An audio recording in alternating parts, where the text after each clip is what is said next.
Hello everyone! Happy Friday. It's Friday. I know what day it is. Do you know what day it is? I haven't done a Facebook Live in a while. I've had quite a lot going on, as I'm sure a lot of you have had quite a lot going on. There's, in general, quite a lot going on in the world right now. A lot of things are changing and we are truly entering into quite a different reality, a different way of living, and it does bring up a lot of stuff. And for me personally, one of the interesting things that in addition to everything else that's been going on in the world, I've also had two of my the lower wisdom teeth removed by surgery, because they were sideways, so you couldn't just pull them out. I learned a lot of stuff, a lot of interesting stuff, and I'm doing this video and sharing some of that stuff in the hopes that maybe it'll contribute something to you too and help you create a different reality with everything that's going on in the world right now.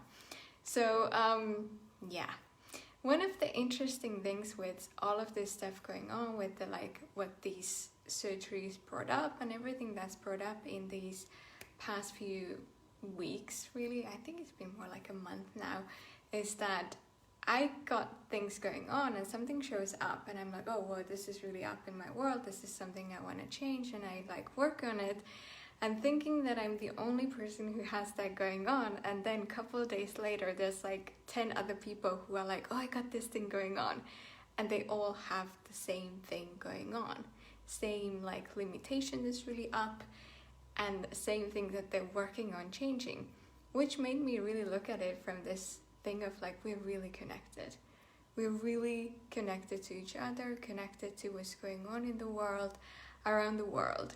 No matter where you are, even if you don't follow news, you don't follow Facebook or anything, you're still connected, because those are not really the forms of connection. We're really connected through space.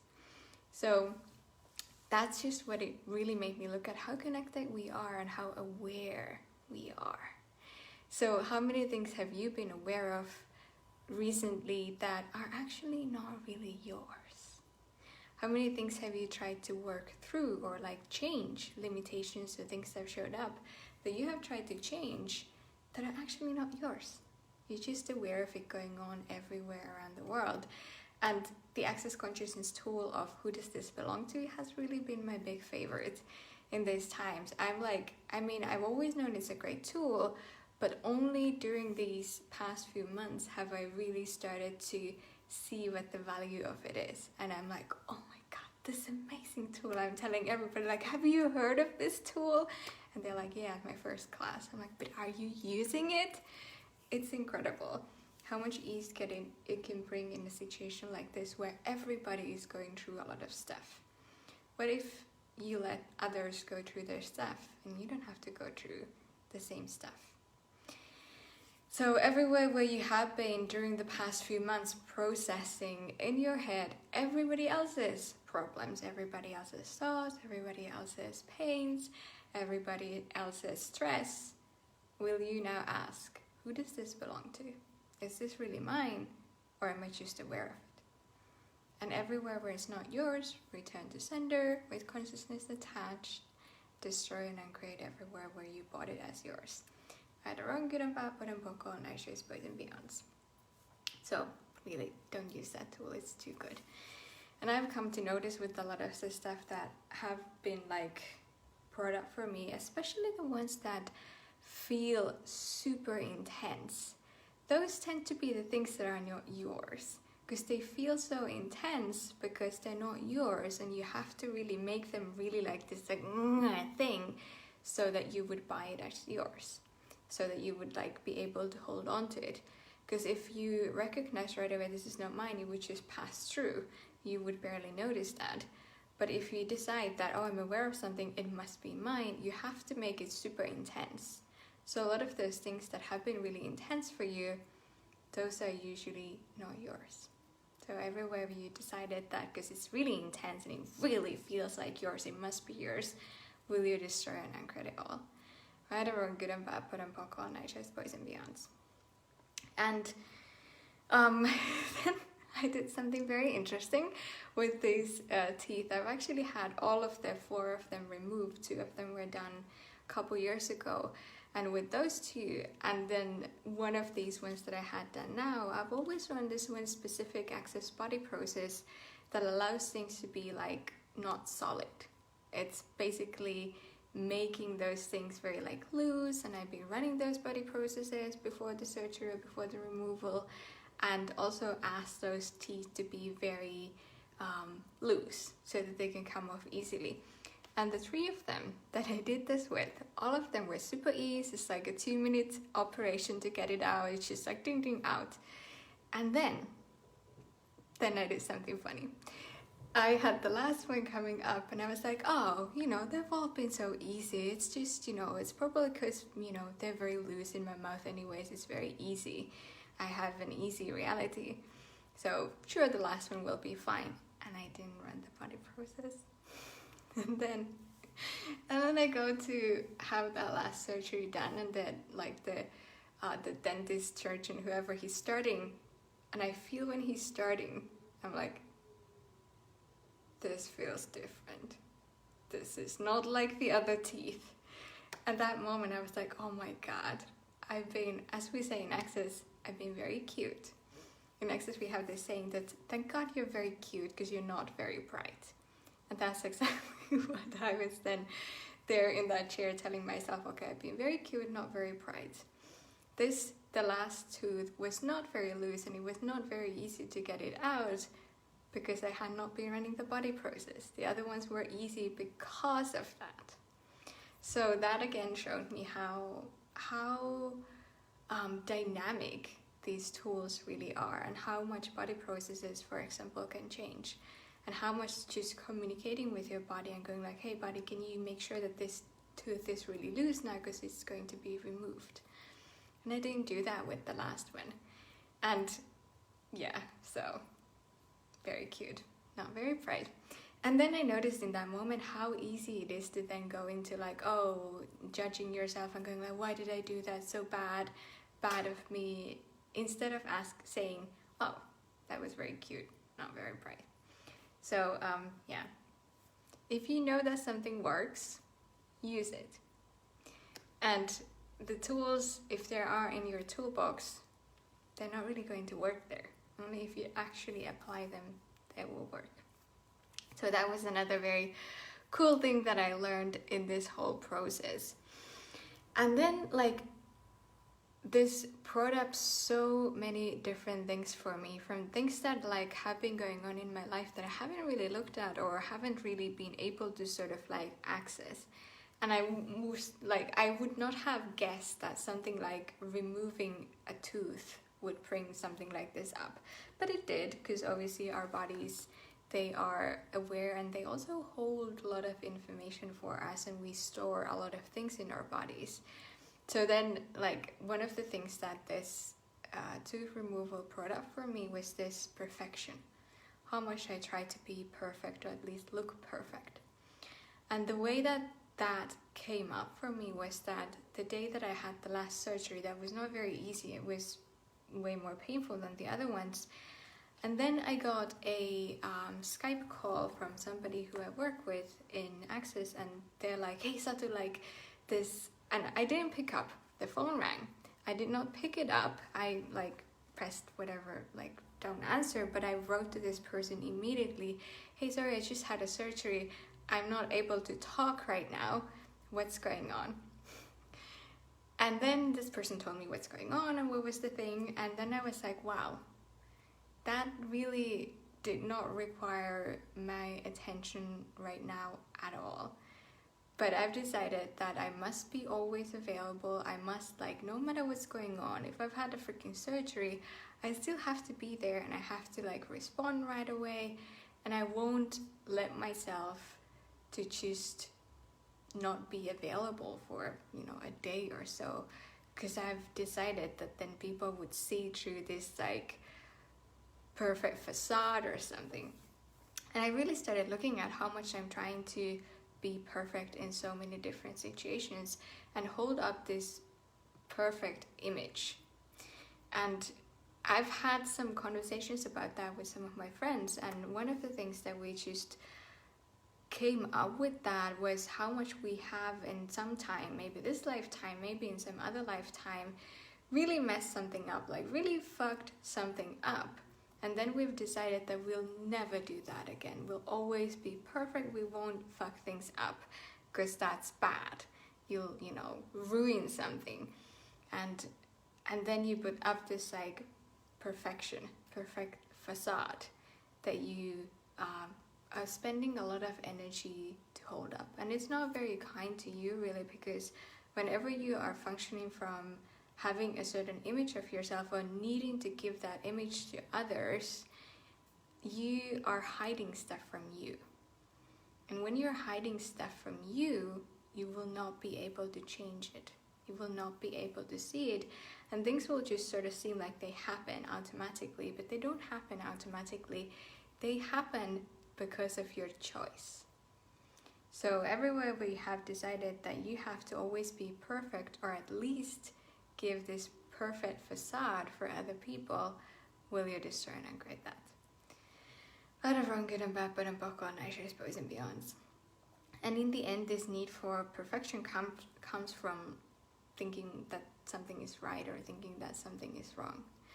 So, and I've noticed that come up like in so many different things since this thing, surfaced in my life, in different situations, how I tried to do something in a perfect way, or in like what would be the right way here. Even like just looking at like, there's been some really funny things show up where I'm like, I'm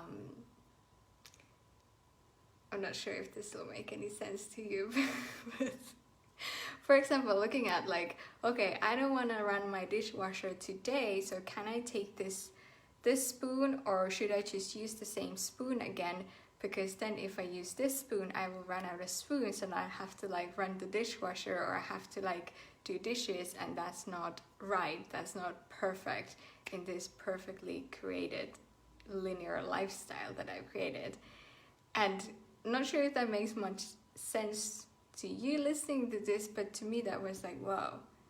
In all these different situations, I'm just trying to look for what's the perfect way of doing that. What is the right way of doing that? Instead of just going like, oh, I want to do this now. Okay, this created this. Cool. What next? Did that work? Oh, it didn't work so well. Okay, I'll choose something else. So everywhere where you have decided that you have to always be perfect, or at least give this perfect image to others, will you destroy and upgrade that? Right or wrong, good and bad, but and bakom nice boys and beyonds. And I started noticing how many things I don't allow myself to choose, because if I would choose that, that would make this like perfect image drop, or people would see through it. And then I also had a conversation with this friend of mine who was like, well, everybody sees through it anyways, and most people are not even interested, so you're really just holding that image up for yourself. And then like, for example, this tooth thing, Timian is saying, buy more cutlery.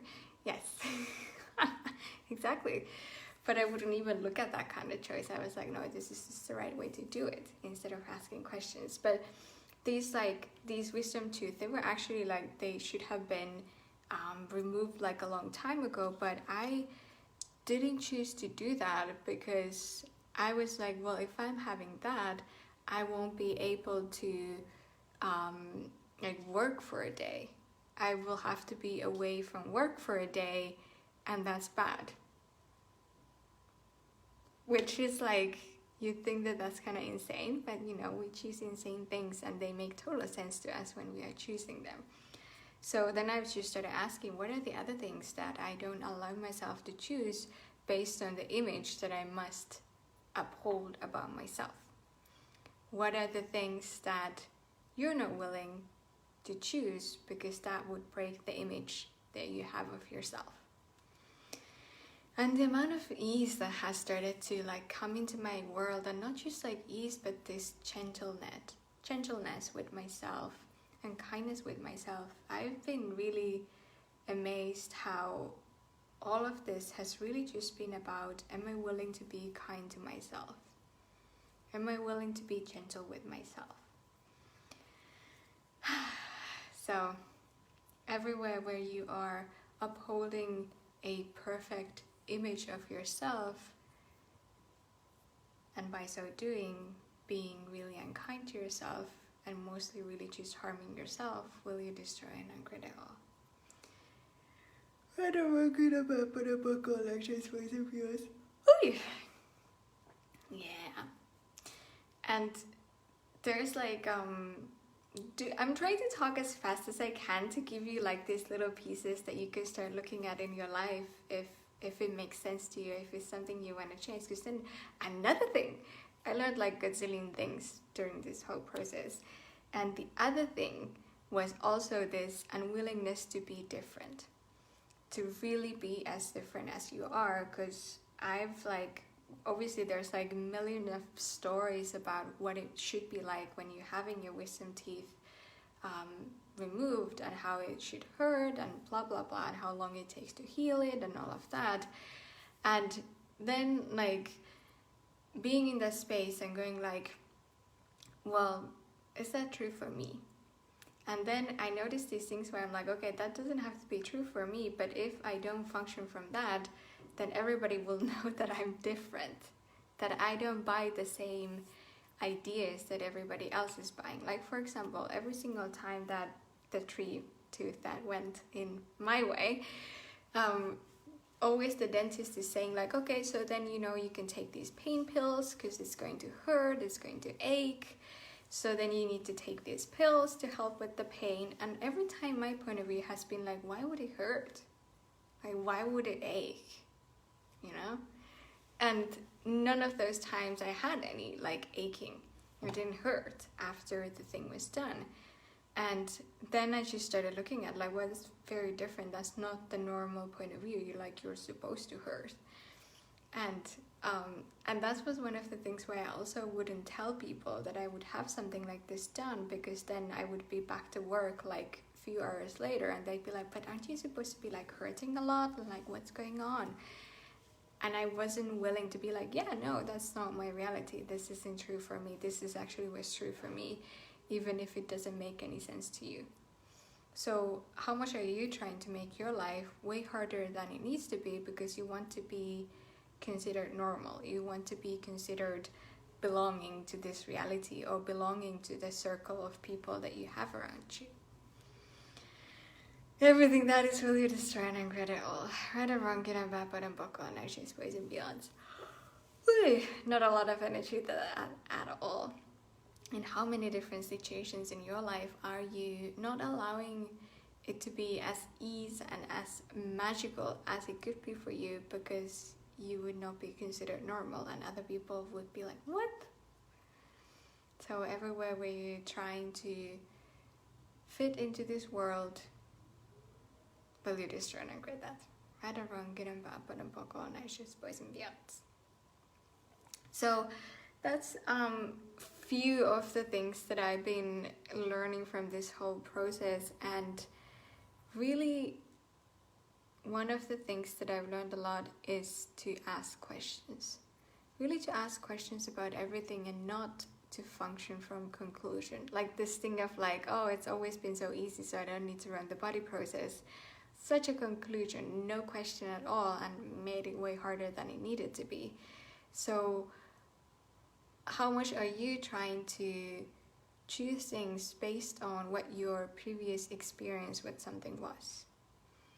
And it's not going to be the same, because it's not the same moment, your body is not the same in that moment, you're not the same. And thinking that it's going to be the same because you had that kind of experience before is just putting these blinders on and not letting yourself be aware of what you actually are aware of. So everywhere where you're doing that, will you destroy and uncreate it all? Right or wrong, good and bad, but and buckle, and actions, boys and beyonds. Oh, I love what Timian is writing. Taking time for ourselves, not because we are in pain, but because we choose to. Exactly. That's another thing that I've had to really look at a lot, is like, if I just wanna not work someday, can I do that? Or do I have to have some excuse like a surgery to do that? So everywhere where you are trying to have a perfect explanation for others for what you choose, instead of just choosing it because you want to, will you discern and good all? So that's been a couple of the things that I've been learning through this whole time. There's been a whole lot more as well, but not going to make this video any longer than it already is. And one last thing that I'm going to say is that there's a class on March 17th called Dominant Space. Don't choose that because that will make your life too easy. And yeah, if you are hoping to continue to make yourself a victim to this reality and be able to complain about the situations that are going on out there, then that class is not for you. But if you would like to create your reality and live from that, then come play. I hope to see you there. Thank you so much for watching, and what else is possible now? Bye bye.